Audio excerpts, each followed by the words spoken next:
Welcome back to the Discount Property Investor Podcast. Our mission is to share what we have learned from our experience and the experience of others to help you make more money investing like a pro.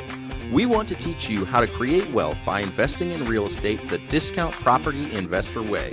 To jumpstart your real estate investing career, visit freewholesalecourse.com, the most complete free course on wholesaling real estate ever. Thanks for tuning in. All right, guys, welcome back to the Discount Property Investor Podcast. I am your host, David Dodge. My co-host, Mike Slane, is actually at City Hall getting permits for one of our rehabs today.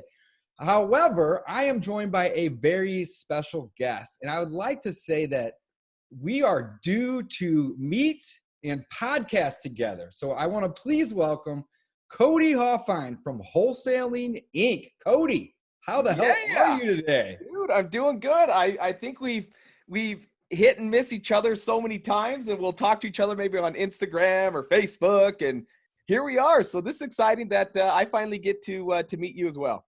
Hey, thanks for coming on the show today, Cody. So the thing about Cody is I've seen and heard of Cody. I see their podcast episodes and some advertisements online from time to time. And you have made yourself quite famous. So I know of you, but I don't know you. So I wanted to take this time to kind of get to know you a little bit. I wanted to talk about the coaching program that you guys have built and continue to run. Yep. And also, if you wouldn't mind letting the audience, the listeners, the viewers know a little bit about how it came to be. I always like the stories of, whenever you're talking with a successful person that has a successful business, how they got there, what steps did they take to do what they did, so we can all take away some value and learn from this. So, Cody, thanks for coming on the show. Yeah. And if I get long-winded, do not hesitate. It's all to say, good. Codys, now let's we got to get through this in a certain amount of time. So that's right. No, feel free to stop me wherever you need. Like, if you're like, oh, talk a little bit more about that, please. Yeah. Please interject and we'll go. So, 2000, let's go like real quick on some of the stuff. 2010 to 2015, I was an insurance agent doing that strictly insurance agent. And I got quickly into the point where I was insuring a ton of fix and flip investors. That was kind of like, in my mind, I thought that was going to be the best avatar.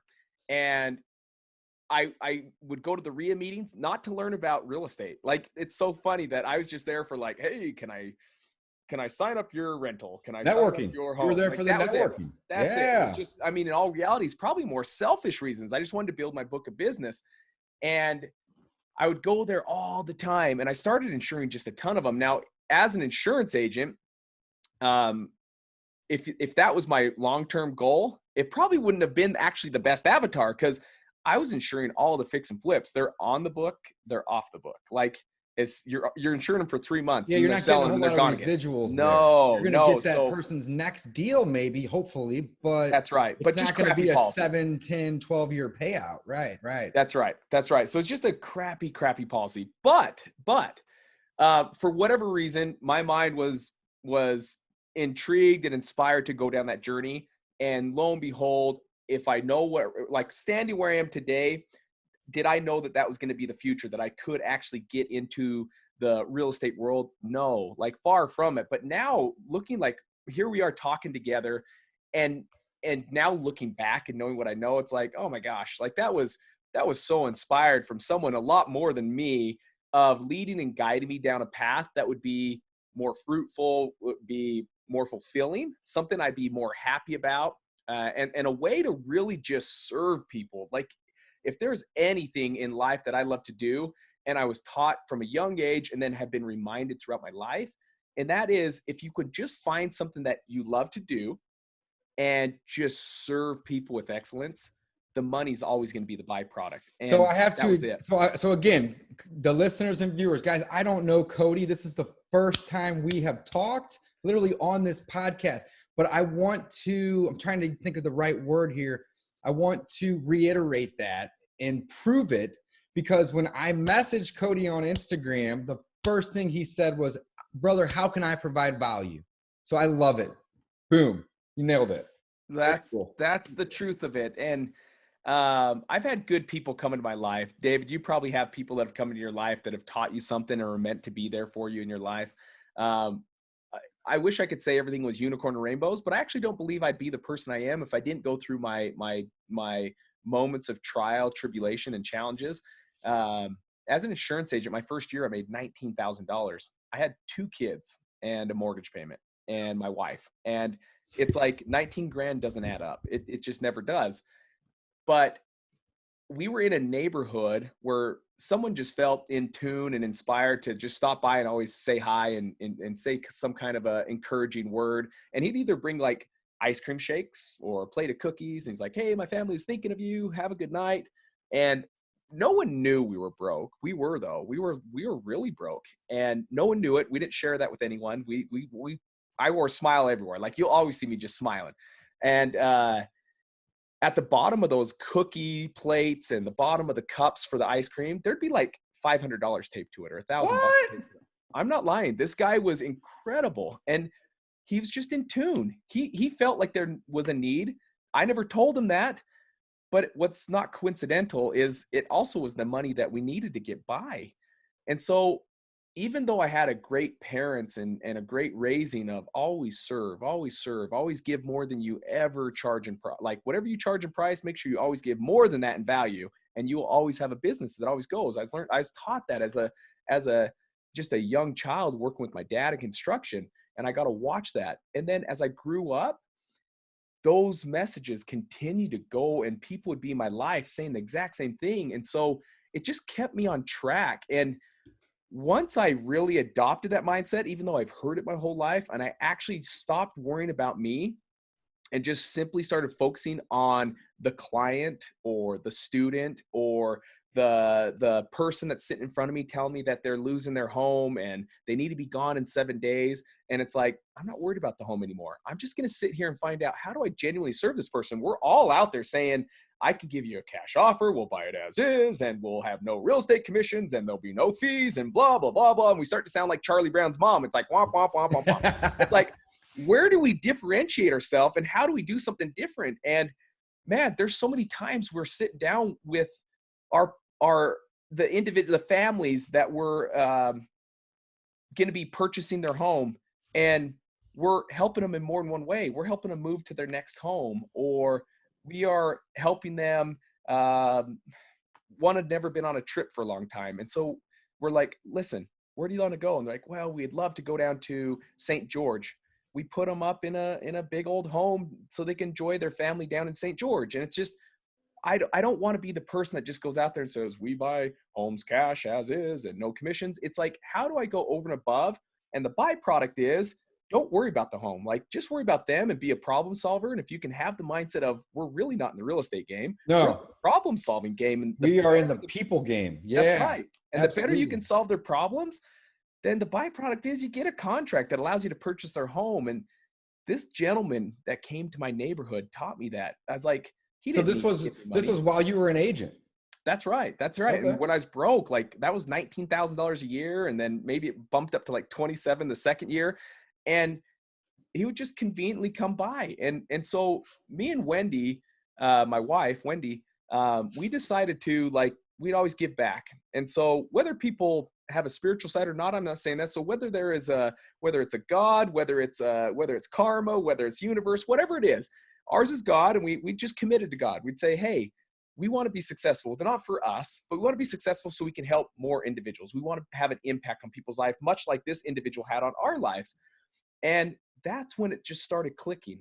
That's when it started coming together. Like, okay, here's an opportunity. What are you going to do with it? And we got the opportunity and remembered, and we had to stay true to and honest to that commitment. So we would set apart X amount of dollars to help people. And then all of a sudden the next opportunity would come. It's like, okay, here's a little bit bigger opportunity. What are you going to do with it? And I feel like you can't outgive the giver. You can't outgive the earth, whatever you want to call it, karma, whatever you want to call it. You can't outgive the giver. If your purpose and sole purpose is to serve people and give, it just keeps coming back tenfold. And that's always been the principle behind what I do and how I run my business, because I want it to bless other people's life, not just mine. And I think that one mindset has been able to, because I feel like I don't deserve what I have. I don't. I really feel like I'm like, gosh, this is so generous. But I feel like people that's that what set me have up for the that success. mindset, Cody, from I have a lot of mentors. I'm sure you do. I'm in a lot of masterminds, and there's quite a few people that feel that way. And from what I've taken away is the people that feel that way are the ones that have given so much value.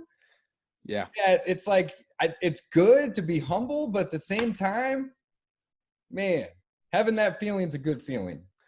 It is. And here's what lines it up. This is where it will be different than real estate. You're going to be like, wait, and I think it'll all tie in. When it comes to just in life in general, me and my wife committed to, in fact, short story, Tom, my business partner with Wholesaling Inc., he had just paid off his home. This was in probably January, February of 2017. And he's like, Cody, the most incredible feeling. Like, it won't make sense because it's only a $1,500 mortgage. And it's like, if I gave myself a $1,500 raise, like, who cares? It's $1,500 a month. Like, that could be spent quickly. But he's like, Cody, but for whatever reason, it's the feeling I'm feeling. Like, it's the feeling I'm feeling that I don't have a mortgage payment. It's not the $1,500. It's that feeling. I'm like, oh my gosh, like, this inspired me. So we had our first event, 2017. We're in Salt Lake City here in my hometown. And I stand up on stage. My wife, we just barely had a child, and she's sitting there in the like front row holding them. And I stand up on stage and I said, and there's like 200 people there.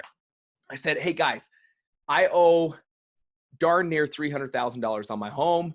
And Tom's inspired me to say something. I want to say it publicly today because I want you guys to hold me accountable. And my wife, I see her eyes already like, what's going on? What is he going to say?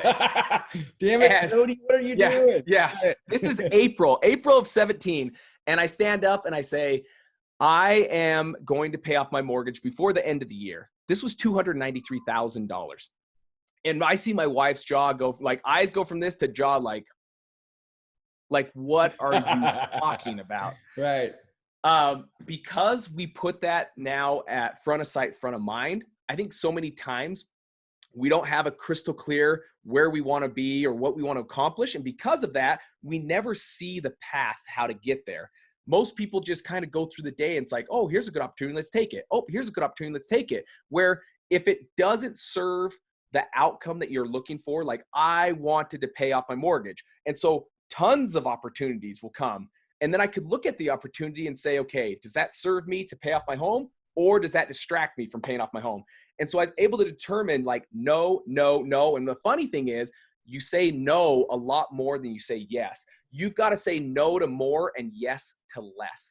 And that's how you're able to accomplish your true goals. And so we wanted to pay off our mortgage. I had to say no to hundreds of opportunities, no to more and just yes to less. And as I had, because I had my crystal clear goal, I want my mortgage paid off, and 200 people heard this, then I'm like, I better make this happen.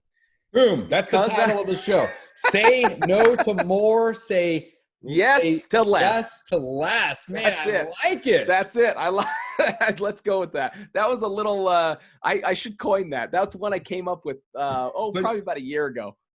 But no, Cody. Not only does that make a great podcast name, that's the truth of the matter. So I bought a course recently, and it was not Dan Sullivan, but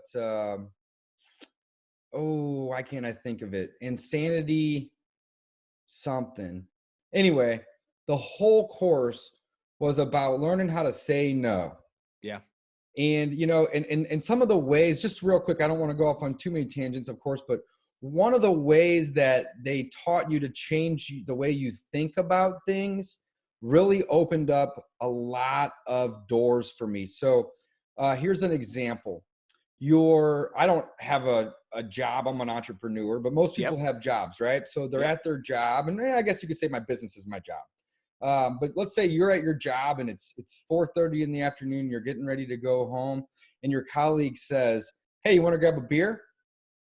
Well, you got two choices, yes or no, right? So when you say yes to that person, you are saying no to your wife and kids, right? I don't have kids, but I am married. Yep. However, if you change the way you think to say, well, I can't say yes to you because I'm saying no to them. Yeah. I can't be in two places at one time, right? So, Yeah. so instead of me saying no to you, even the way to approach it is to say, listen, I wish I could, but if I did that, then I couldn't be over here with these with the people I love, right? That's so right. I'm gonna have to take a range That's right. check on that. But That's it's right. kind of going to teach yourself that, you know, when you say yes to something, you're saying no to something else. That's So correct. lead with no, so you can keep your yeses on the things that are on your list of to-dos, just like you were talking about a minute ago with your newly created to-do in front of 200 people of, I'm going to pay my damn house off by the end of the year. And mind Love you, it. Q1 was over. I'm just Q1 was reiterating, over. but yes. And Love so it. let's go to the quick version, like Cliff Notes version. By the end of October that year, we cut our last check. Man. We paid off the mortgage. And here's what I will tell you. That feeling that Tom was telling me about, like, I don't know, like, it's just different because if I got a $1,500 raise, like, oh, well, like, that's not that great. And I think most people will think that, like, if I pay off my home, it's only like a $1,500 raise. That's not game changing. Here's where it's game changing is every day when you wake up, you're thinking inwardly, you're thinking selfishly, you're thinking, I've got to wake up and I've got to go do something because I've got a mortgage to pay, a car to pay, bills to pay, like rent to pay. Yeah, you have a chain attached to your ankle. That's right. With a big ball of debt behind it. That's right. And so every day is just thinking about you. You're just like about yourself. It's like, I got to wake up. I got to do this. I got to do this. I got to do this. When that mortgage was paid off, we didn't have any other debt. We bootstrapped really. And my wife drove like a $3,500 forest green minivan of all cars. I drove a $1,000 Honda Civic where the bumper fell off on the freeway like multiple times because it's tied on with baling wire. It's just, we bootstrapped it. So we didn't have any other debt. When that home was paid off, ours was about $1,700. But here's the difference. When I woke up, I no longer felt the stress of me having to go out and make a deal happen or this happen because I need to pay a mortgage. It was that financial freedom. It was that feeling of, who do I get to serve today? You got off of work arrest. Yeah, well, you were like on not house arrest, but work arrest, and you got off of it. That's well, Great. not only that, it Freedom. changed my mindset. I no longer thought about myself and what I need to do for me. I was able to genuinely think outside and say, who do I get to serve today? And who do I get to serve with excellence and help them achieve this?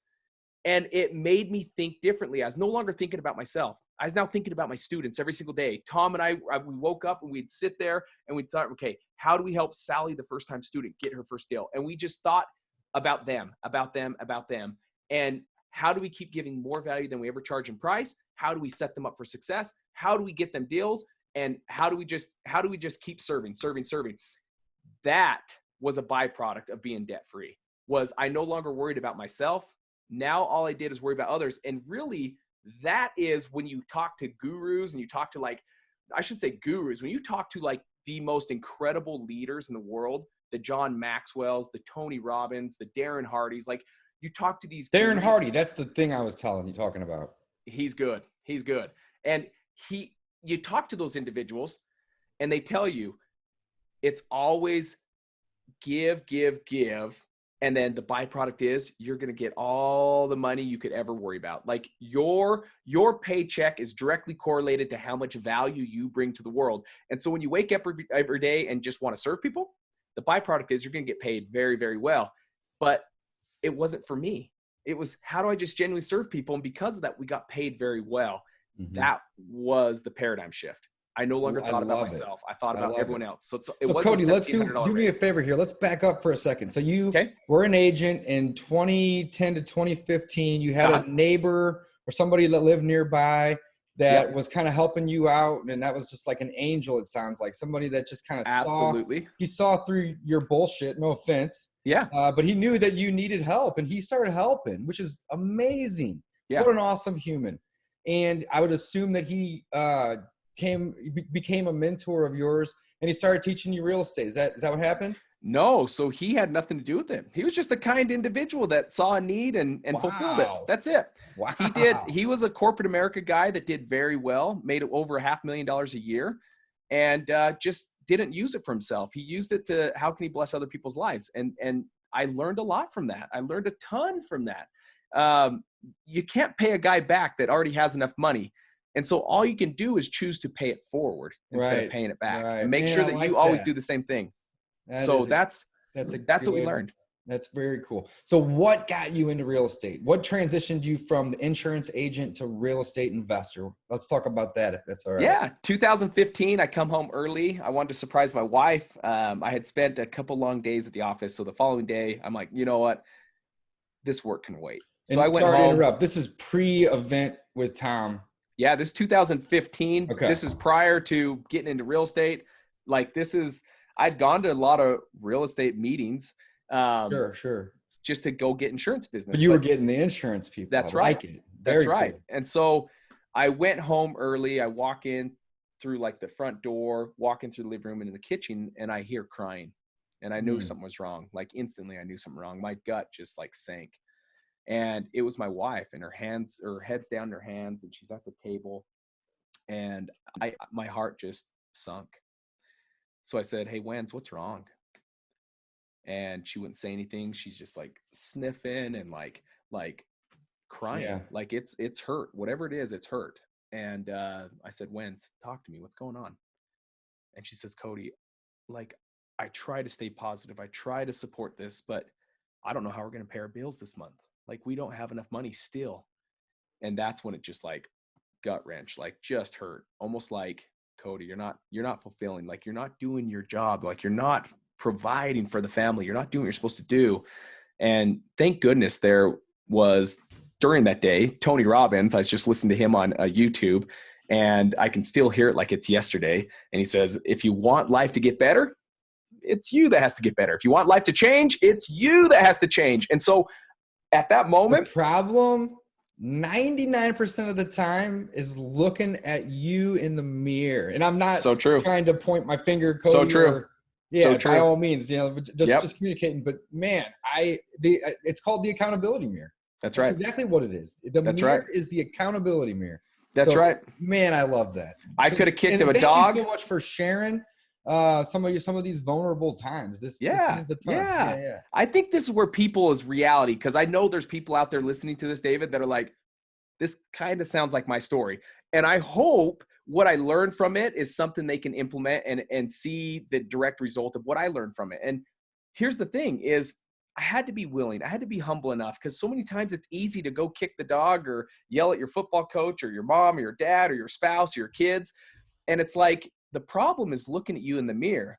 And are you going to humble yourself down and realize that life will get better if you get better? In fact, you hear from Jim Rohn, one of my favorites of all time. He says, rarely does a person's income exceed their level of personal development. No, that's such a good point. Like rarely does an income exceed their level of personal development. If I want my income to raise, then I better raise myself on who I am and who I'm becoming and my personal development. And then coincidentally, when you raise yourself, your income just starts to follow. That's the truth. And so I called myself out, and I just heard it that day. It's not coincidence that I was just hearing that message. Like, Cody, you're looking at your wife crying right now. And 20 minutes prior, you're listening to a guy that says, if you want life to change, it's you that has to change. If you want life to get better, it's you that has to get better. And then I went to a RIA meeting the following night. Man, isn't it crazy how life does that to you sometimes? Oh, it's amazing. I think it does it for everyone. Crazy is the wrong word. Willing. No. Like amazing is incredible. Like, right? Amazing. Cool. Amazing. But I think every one of us has it, but it's who's listening. It's who's listening, right? Just like when you're looking in the mirror, are you seeing what you want to see? Or are you seeing the brutal truth? That's right. Right? So that's right. Again, just a quick tangent, but like I've been really, really trying to focus on my health lately. Yeah. Like I'm not like super wealthy, but I'm finding that's when you stand in the mirror and you're like, oh, really? Yeah, 100%. So I'm not super wealthy, but my wealth is to a point where I'm very happy and comfortable with, right? Yeah. I have 63 rental properties. We wholesale 10 a month. Yep. And we usually have anywhere from 6 to 10 rehabs going on. So we're doing pretty well. Good. I don't have my house paid off. However, I have a different approach, but I think it's great, right? Yeah. Yeah. But all in all, I have way more money coming in a month off my passive income than I do off of or versus my expenses, right? Yeah. So that's one side of it, the wealth, and the health is another aspect. And As of this morning, I weighed 284 pounds. About 5 months ago, I was 184 pounds. I say you do not look 284 pounds. There's something wrong with this camera. I'm a little bit meatier than I look, right? But about four or 5 months ago, I was 214. So I'm down about, 30 pounds, give or take. But here's the thing, and this goes into what you were saying. You look at yourself in the mirror every day, and you don't notice the subtle changes. You don't notice your, or me, my fat ass chin getting bigger, or just looking big in a shirt, right? But one day I look at the mirror and I'm like, man, I don't even recognize myself. Yeah. So when you're looking in that mirror, and just like what you were saying though, you can't see what you want to see. You got to see what's actually looking back at you. So that's what the accountability mirror is all about. So boom, love it.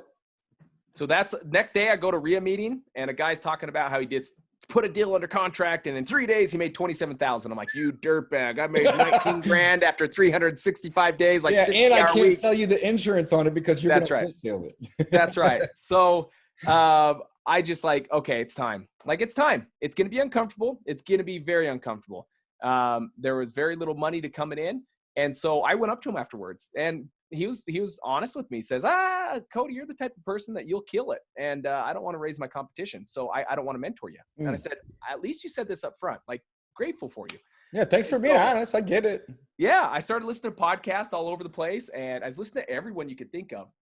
And like on multiple during this time, this bubbly fella came on and he's like, bam, like, and he's just sounds like he drinks way too much coffee. But at the other time, it's like, he matched my morals. He matched my values. And he wasn't a guy that like was arrogant or cocky or prideful. It's just a very humble servant. I was like, that's my guy. So a few days later, I get on the phone with a gentleman by the name of Tom Kroll. It's with Wholesaling Inc. And next thing I know, I'm enrolled as a student and I go through his program and it just starts clicking. Why? Because I was with the right mentor. And I think there's so many out there. And I think there's so many that you need to find out, like, who resonates with you? Who do you feel like you can have confidence and trust with? Because I think a lot of mentors, they all have a lot of the same, like, messages. It's who do you actually believe so that you take the action? Because that's the hardest thing. The mentors, they all have the answers. The difference is there's some students that don't succeed because they never had that complete belief or confidence to take the action because they're like, well, what if it doesn't work?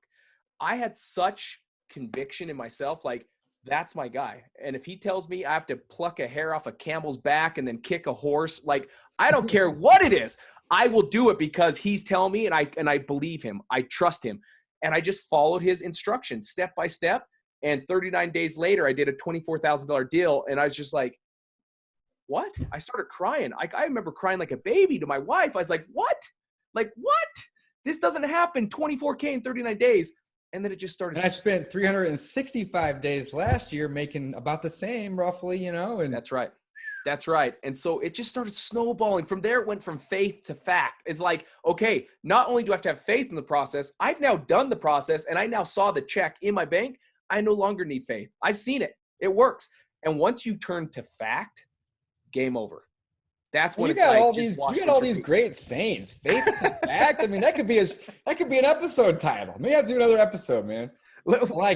You let me know however many times until you're sick of me, but I will do whatever I can to bring value to the audience. I love it. So faith to fact. So you went to a real estate meeting and you weren't new to the meetings, but you were new to real estate investing. I love it. Yeah. So you had taken off your real estate agent cap and you put on your let's learn real estate investing cap. I love it. Boom. There it is. We went to real estate at this point, guys. So we go on to real estate. I knew nothing about real estate, by the way. Nothing. When you say nothing. The only thing I knew is the home I purchased. I signed documents this thick. And I just remember my eyes being wide open saying, wait, I thought the purchase price was $152. Why does it say I owe $330,000 after 30 years? And my wife's like, just keep signing. Or we're not going to do it. And so we knew nothing. We knew very little. But I had trust. I had trust in his process. And within 6 months, it was like $250,000 in assignments. And then it just started snowballing. And within the first like 15 months, I had done over like $1 million in gross rev. And I couldn't believe it. Like, I couldn't believe it. Still, like, if you took me back to that moment in my mindset, I'd have been like, why? I don't get it. I don't get it. Like, I've been working my tail off my whole life.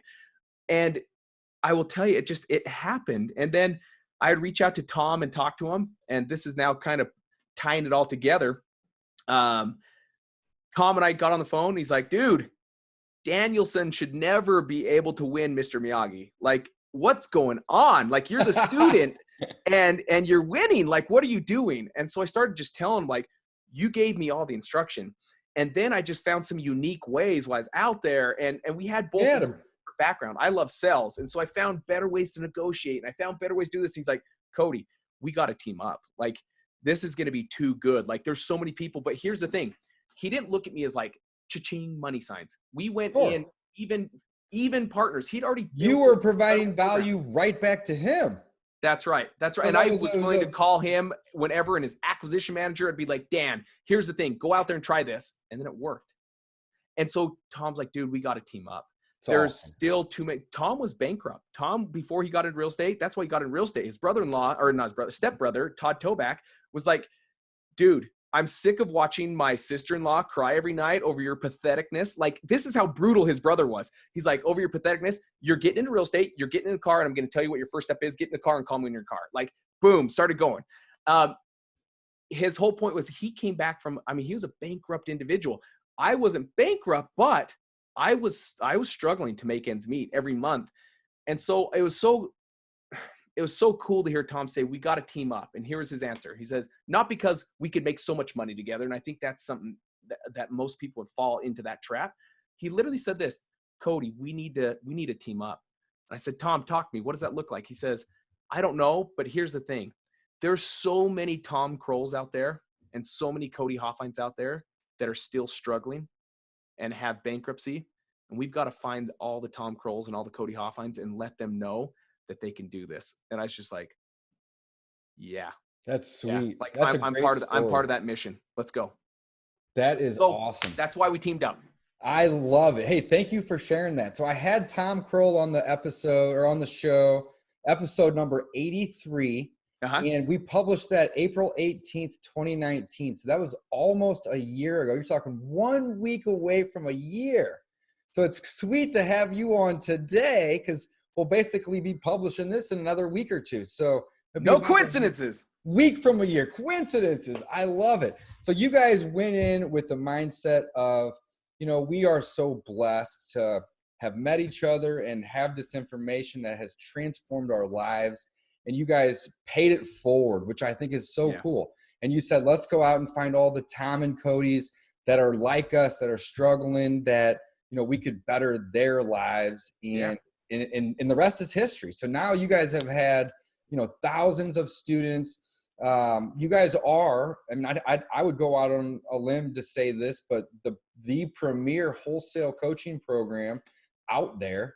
There's lots of real estate programs, right? But most of them are more broad, where you guys are really narrowed and niched in, which I think is great, because, what I tell my students too, Cody, is, I don't care if you want to be a landlord or a rehab fix and flip or whatever, you're going to get your best deals direct to the seller. And, we have a motto within our company, and I think everybody should have a similar one. Keep the best and sell the rest. Right? But you're still going to get the best deals going direct. So what that means is that you need to learn how to get good at marketing. Wholesaling is a marketing business, and it's really a means to an end for me. I want to have 150 rental properties, and then I'll be content, right? And I got my 64th one online this morning, actually. So I'm growing, I'm making some moves. But wholesaling it's a job. So regardless if you want to do wholesaling or not, you need to learn it. And that's really where I think you guys are doing amazing by leading with that, right? You want to go on apartment buildings, great. No better way to do that than to find it at 50, 60 cents on the dollar. Maybe you can refinance it with the equity and not have a penny in it, right? You're not going to be able to do that without learning how to market. So, I absolutely love that. Very, very cool. Well, those are kind words, by the way. Thank you for those kind words. I know you're doing an incredible job on your side as well. Like, we're all in this same mission. I feel like that's why I felt so good to get on your podcast. Hey, I appreciate you in the same mission. Yeah, absolutely. I don't want to go too long, so let's maybe try to wrap it up here. But Cody, thank you so much for coming on the show. We're going to bring you back. Cody, you are the man with these one-liners, bro. Seriously. Say no more and yes less. That's my favorite. And fact to fiction, another good tweetable topic here, guys. I love it. Cody, where can people find you? Obviously, you're on social media. What would be those handles or places to go to get you? Just Cody Hofhine for Instagram and for Facebook. I'd say I'm probably more active on Instagram than I am on Facebook, but we do that as well. If you find us in like real estate groups, it's REI Freedom. It used to be called Wholesaling Inc. We kind of want to make sure that people understand the whole goal behind this. So we rebranded it to REI Freedom. That's the Facebook group page. And then Wholesaling Inc. So wholesalinginc.com, they can learn about us, but that's us. That's cool. us. So before the episode, Cody had some special offers. And if you guys want to see more about it, I'm not even going to tell you what it is because it's kick-ass. So if you want a special offer, head on over to dpipodcast.com/Wholesaling Inc. And there's going to be a special offer over there for you guys as well. Very, very cool. And Cody, thank you for allowing the audience, the viewers, the listeners, to get that special offer. It is awesome. Cody, we're ready for them. We're ready to take care of them and give them value.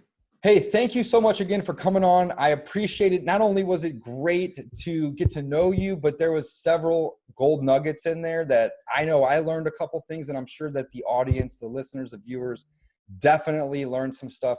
We're going to have to get you back on the show here in a couple months. Again, thank you so much, and I am grateful for your time. Any parting words for us, buddy? No, just get out there and take massive imperfect action. Don't wait for a perfect plan. They don't exist. Don't map out. Don't get into that like analysis paralysis. Just commit to massive imperfect action. Know that you're going to make mistakes, but they're going to teach you more than me and David could ever teach you. And that's just the name of the game. Massive imperfect action, guys. I love it. You heard it from the man himself. Massive imperfect action. I love it. All right, guys, signing off. Until next time. Thanks for listening.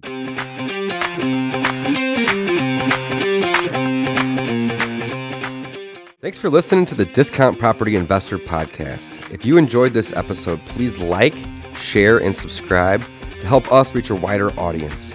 To jumpstart your real estate investing career, please visit freewholesalecourse.com, the most complete free course on wholesaling real estate ever. We would also appreciate it if you left us a review on iTunes or Stitcher. Thank you in advance for your support, and remember, you make your money when you buy, and you get paid when you sell. Now let's go build some wealth.